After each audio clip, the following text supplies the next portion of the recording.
اعوذ باللہ من الشیطان الرجیم بسم اللہ الرحمن الرحیم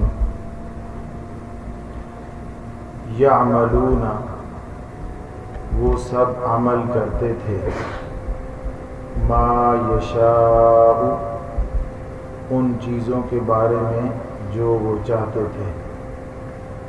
یعملون وہ سب عمل کرتے تھے ما یشاء ان چیزوں کے بارے میں جو وہ چاہتے تھے.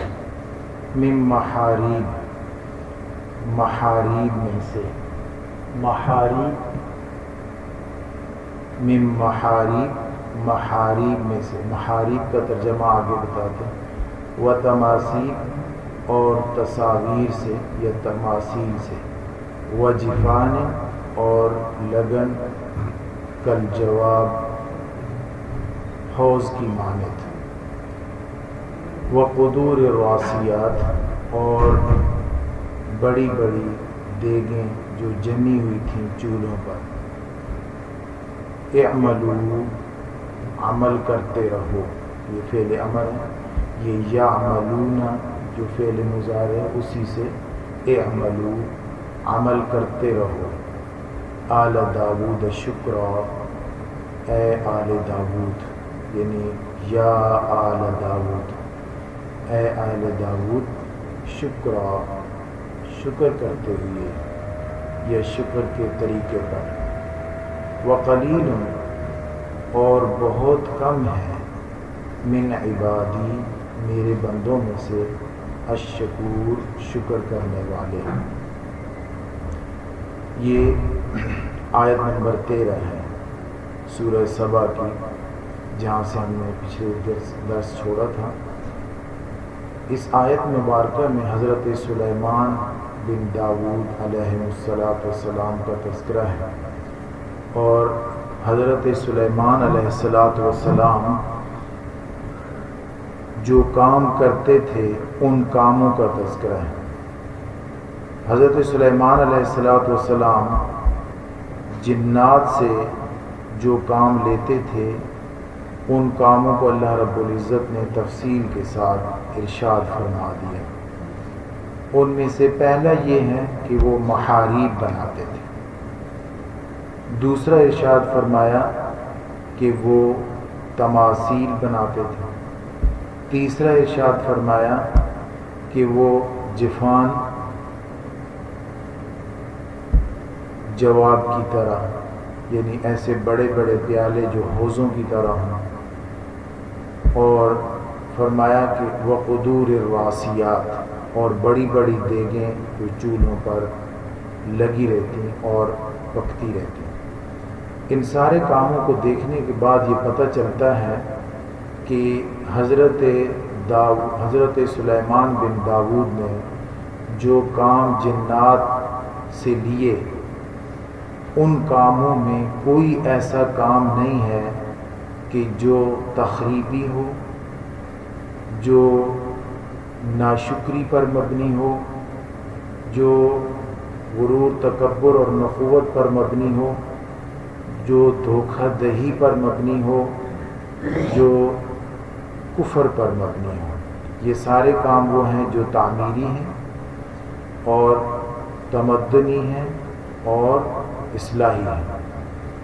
اور ان سارے کاموں کا تذکرہ کرنے میں مقصود یہ ہے کہ یہودیوں نے جب انہیں بخت نصر سے شکست ہوئی تو اس شکست کے بعد وہ بالکل بے وقت ہو چکے تھے. لہٰذا انہوں نے اپنی طاقت کو بڑھانے کے لیے اس بات کا پرچار شروع کر دیا کہ سلیمان بن داود جو طاقت میں تھے اس کی وجہ جنات تھے. جنات سے وہ جادوئی طریقے سے کام لیتے اور جادو کرتے تھے لہٰذا انہیں طاقت ملی. ہمیں بھی جادو کا راستہ اختیار کرنا چاہیے. تو سلیمان بن داود نے جو کام جنات سے لیے وہ کام ہم بھی کریں تو ہم میں بھی وہی طاقت ملے گی. یہ ان کی غلط ذہنیت تھی اور اسی کی تردید مقصود ہے کہ حضرت سلیمان بن داود پر جو الزام ہے وہ الزام ہی الزام ہے۔ حضرت سلیمان علیہ السلام نے جو کام لیے جنات سے وہ یہ ہیں کہ ان سے محاریب بنوائے، تماثیل بنوائے، جفان بنوائے اور قدور راسیات بنوائے۔ ہم اگر تفصیل میں جاتے ہیں کہ وہ محاریب کیا چیزیں تھیں، یعنی کس طرح کی محاریب تھیں یا محاریب کسے کہتے ہیں، تو محاریب جو ہے وہ محراب سے ہے، اور محراب کہتے ہیں مضبوط محل کو، اعلیٰ مکان کو اور اونچی مسجد کو۔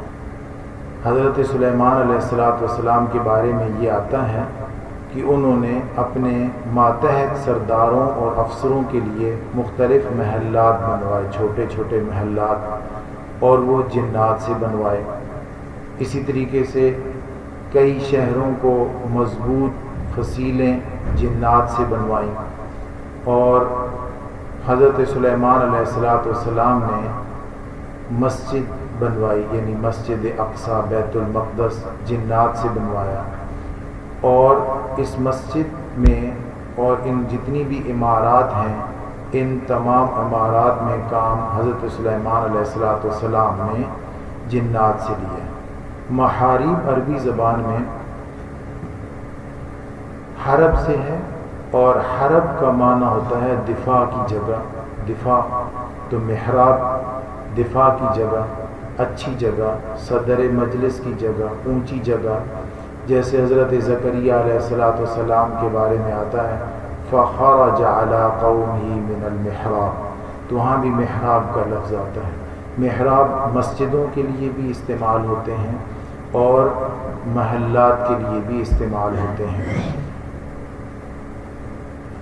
ہمیں تاریخی طریقے سے معلوم ہے کہ حضور اقدس صلی اللہ علیہ وآلہ وسلم کی مسجد میں محراب نہیں تھا۔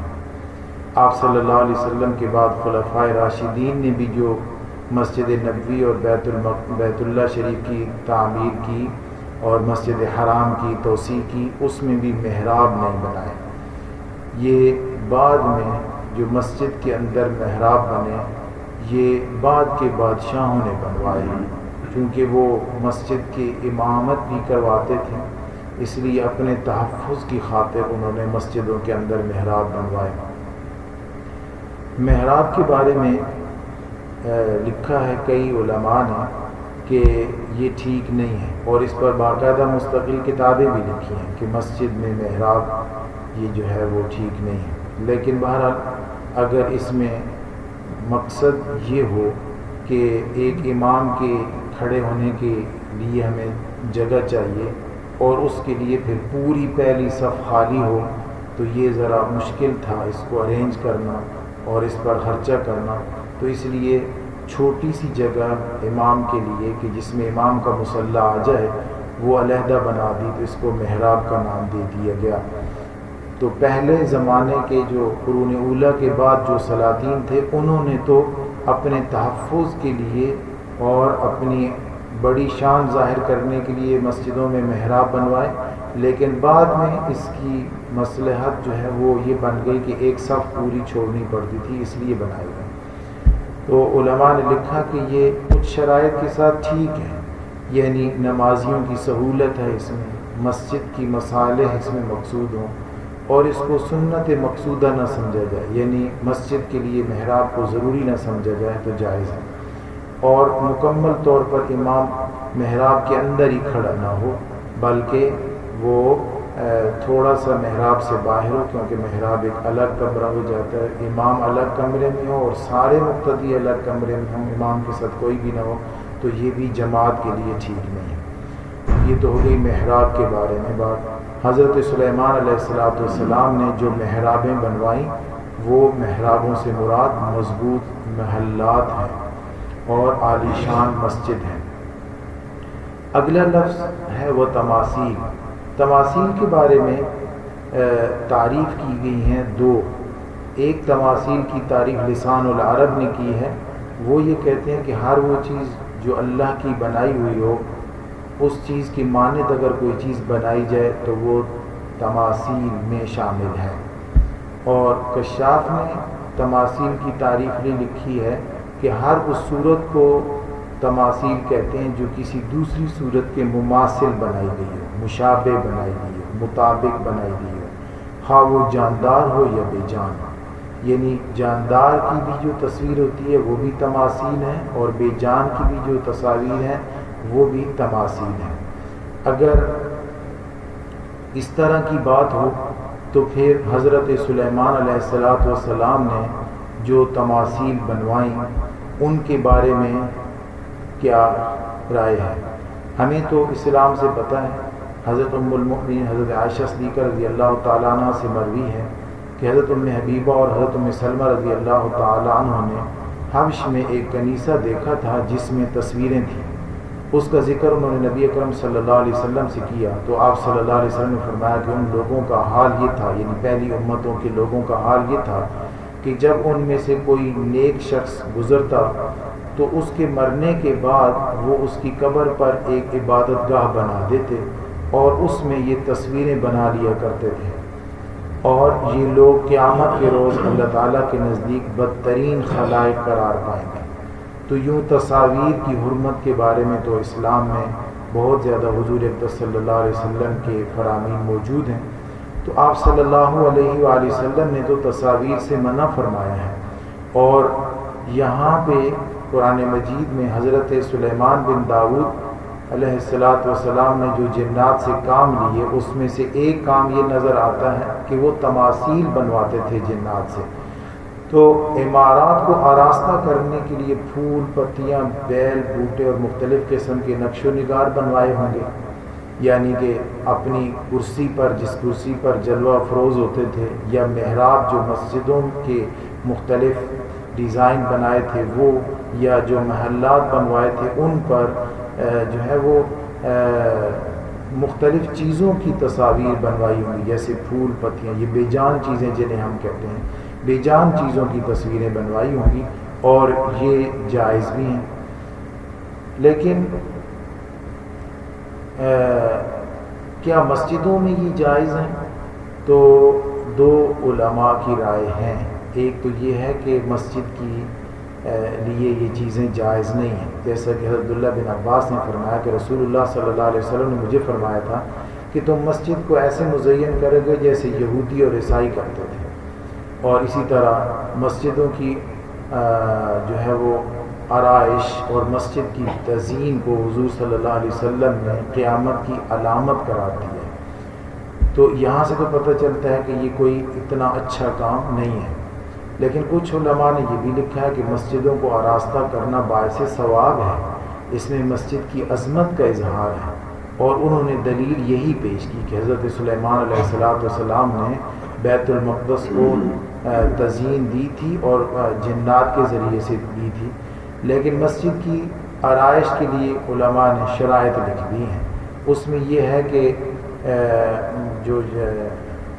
جو جمع شدہ مال ہے، چندے کا مال، اس سے مسجد کی تزئین نہ کی جائے، بلکہ کوئی شخص اپنے مال سے کرے تو کرے، اور اس میں بھی بہت دقیق نقاشی اور پرتکلف کام نہ کیا جائے۔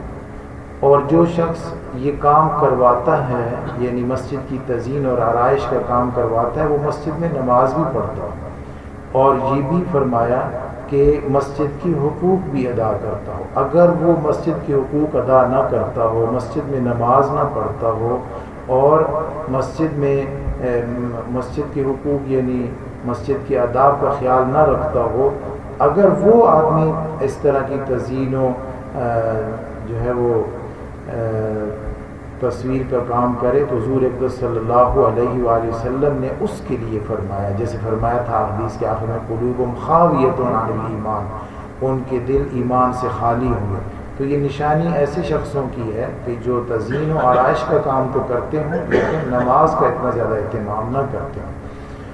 بہرحال حضرت سلیمان علیہ السلام نے مسجد کی تزئین اور آرائش کا کام کیا، اور جو ہے وہ علماء نے مسجد کی تزئین اور آرائش کے کام کروانے کو باعث اجر اور ثواب لکھا، اور اس کی دلیل یہی آیت پیش کی اور جو حضور اقدس صلی اللہ علیہ وآلہ وسلم نے قرب قیامت کی نشانی فرمایا، اور آپ صلی اللہ علیہ وسلم نے فرمایا کہ یہودیوں کی طرح مزین کرو گے، تو اس میں مقصود یہی ہے کہ جو لوگ تزئین میں بہت زیادہ دلچسپی، دیکھیں نا کتنے لوگ ایسے جو مسجد میں مختلف تہواروں پر بڑی لائٹنگ کرتے ہیں اور وہ نمازوں میں نظر نہیں آتے، نمازوں میں کوئی نہیں موجود ہوتے جی، وہ تزئین اور آرائش کے کام میں بڑی دلچسپی لیتے ہیں، لیکن دین کے معاملے میں، نماز کے معاملے میں ان کی کوئی دلچسپی نہیں ہوتی۔ تو یہ قیامت ہی کی نشانیوں میں سے ہے، اور حضور اقدس صلی اللہ علیہ وسلم نے سچ فرمایا ہے۔ اسی طریقے سے حضرت سلیمان علیہ السلام کے بارے میں اسرائیلی روایات میں یہ ہے کہ انہوں نے انبیاء اور فرشتوں کی تصویریں بنوائیں مسجد میں، اور یہ بھی ہے کہ مجسمے بنوائے۔ یہ باتیں ٹھیک نہیں ہیں، غلط ہیں۔ حضرت سلیمان علیہ السلام پر الزام تراشی ہے، جیسے یہودیوں نے اور الزامات لگائے اس میں یہ بھی الزام لگائے۔ باقی حضرت سلیمان علیہ السلام نے جو کام کروائے مسجد میں، اس میں جنات سے اور شیاطین سے یہ کام کیوں کروائے، تو اس کی حکمت بھی معلوم ہے، اور وہ یہ ہے کہ شیاطین اور جنات کو مشغول رکھنے کے لیے یہ بہت گہرائی کے ساتھ ان کو سمندر میں بھیجتے تھے، بہت گہرائی سے وہ وہاں سے موتی نکال کر لاتے، پھر بڑی باریکی کے ساتھ ان کی صفائی کرواتے ان سے، اور پھر ان میں سوراخ کرواتے، اور پھر ان کو جس جگہ مناسب سمجھنا ہوتا تھا وہاں لگواتے پروتے۔ یہ بہت لمبا کام ان سے کرواتے تھے، کیونکہ شیاطین اس زمانے میں اور جنات لوگوں کو بہت زیادہ تنگ کرتے تھے، تو لوگوں کو ان کے شر سے بچانے کے لیے اور ان کو مختلف کاموں میں مشغول رکھنے کے لیے حضرت سلیمان علیہ السلام نے یہ کام ان سے لیے۔ اور یہ بھی ہے کہ اگر تصویر جائز ہے، حضرت سلیمان علیہ السلام نے تصویر بنائی ہے، تو پھر تصویر بنانا ٹھیک ہونا چاہیے۔ تو علماء نے لکھا ہے کہ تصویر ناجائز جیسے احادیث میں آتا ہے، اس وجہ سے ہے کہ اس میں وہ بنیاد بنتی ہے شرک کی، جیسے حضور نے فرمایا کہ وہ اپنے نیک لوگوں کی تصاویر بنا لیتے تھے، تو تصاویر جو ہیں وہ شرک کی بنیاد بنتی ہے، یہاں سے شرک شروع ہوتا ہے، بت پرستی کی بنیاد ہے تصویر کشی۔ تو علماء نے پھر لکھا کہ وہ تصاویر جو بت پرستی یا شرک کا سبب نہ بنے تو پھر وہ ممنوع بھی نہیں ہونی چاہیے۔ جو دو تصاویر بت پرستی یا شرک پرستی کی بنیاد بنے، سبب بنے، وہ ممنوع ہونی چاہیے۔ ہمیں معلوم ہے کہ تصاویر کے بہت سارے استعمالات ہیں، جیسا کہ عظمت کا سکہ بٹھانے کے لیے تصاویر بنائی جاتی ہیں، جیسے ڈکٹیٹر اپنی تصاویر مختلف چوکوں چوراہوں پر لگواتے ہیں، مقصد لوگوں کے دلوں میں اپنی دھاک بٹھانی، اپنی عظمت بٹھانی ہوتی ہے۔ اسی طریقے سے جو ہے وہ تصاویر کا ایک استعمال جو ہے وہ شہوت پھیلانا اور شہوت لوگوں میں اجاگر کرنا، شہوت کے جذبات ابھارنے کے لیے جو ہے وہ ننگی تصاویر پھینکی جاتی ہیں، بنائی جاتی ہیں، ان کا جو ہے وہ پرچار کیا جاتا ہے، وائرل کی جاتی ہیں۔ اسی طریقے سے تصاویر کا ایک استعمال ہے نفرت، دشمنی اور فساد پھیلانے کے لیے بھی تصاویر لوگوں کے اندر عام کی جاتی ہیں، فساد پھیلانے کے لیے۔ کسی پر کوئی ظلم ہو رہا ہے، اس ظلم کو یا کوئی اور کہیں سے تصویر اٹھائی اور کسی کے ذمے لگا دی، جیسا کہ ایک ویڈیو بنائی گئی تھی کہ جی یہ طالبان نے سزا دی ہے، حد لگائی ہے، اور وہ بعد میں پتہ چلا کہ یہ جھوٹی تھی۔ تو اس طرح لوگوں کے درمیان لوگوں کو طالبان سے متنفر کرنے کے لیے وہ ویڈیو بنائی گئی تھی، بعد میں پتہ چل گیا کہ وہ غلط تھی۔ تو لوگوں کو گمراہ کرنے کے لیے، جھوٹ پھیلانے کے لیے بھی تصاویر اور ویڈیوز بنائی جاتی ہیں، لیکن اس کا جو ہے وہ ایک استعمال تعلیم بھی ہوتا ہے۔ تصویر کا اور ویڈیو کا ایک استعمال جو ہے وہ لوگوں کو تعلیم دینا بھی ہے، لوگوں کو کوئی ثبوت دینا بھی ہوتا ہے، لوگوں کے سامنے کوئی ثبوت رکھنا، یہ بھی تصویر کا ایک استعمال ہے۔ تو علامات اور اشارات مختلف جو ہیں وہ بھی تصویر کا ایک استعمال ہے۔ تو یہ بہت سارے استعمالات ہیں تصاویر کے، تو کیا یہ ٹھیک ہیں؟ تو کئی سارے اس میں سے ٹھیک ہیں اور کئی سارے اس میں سے غلط ہیں۔ ہمیں جو ہے وہ ان چیزوں کا خیال رکھنا چاہیے کہ کون سی تصویر ٹھیک ہے اور کہاں تک اس کی ضرورت ہے اور جو ہے وہ کہاں تک اس کا جواز ہے۔ تو حضرت سلیمان علیہ السلام کی طرف جن تصاویر کا ذکر ہے وہ تصاویر انہوں نے بے جان چیزوں کی بنائی تھی اور نقش و نگار کے لیے بنائی تھی، عمارات کو آراستہ کرنے کے لیے بنائی تھی۔ اللہ رب العزت نے ان تمام اعمال کا اس آیت میں ذکر کر دیا اور حضرت داؤد علیہ السلام کو اور ان کی اولاد کو یہ حکم دیا کہ شکر کے طریقے سے ان ساری چیزوں کو استعمال کرو۔ جنات بھی آپ کے ماتحت ہیں، تابع ہیں، ان کو بھی، اور باقی بھی ساری چیزوں کو شکر کے طریقے سے استعمال کرو۔ اللہ رب العزت ہمیں جو ہے وہ شکر گزاری کی توفیق نصیب فرمائے۔ الحمدللہ رب العالمین والعاقبۃ للمتقین والصلاۃ والسلام علی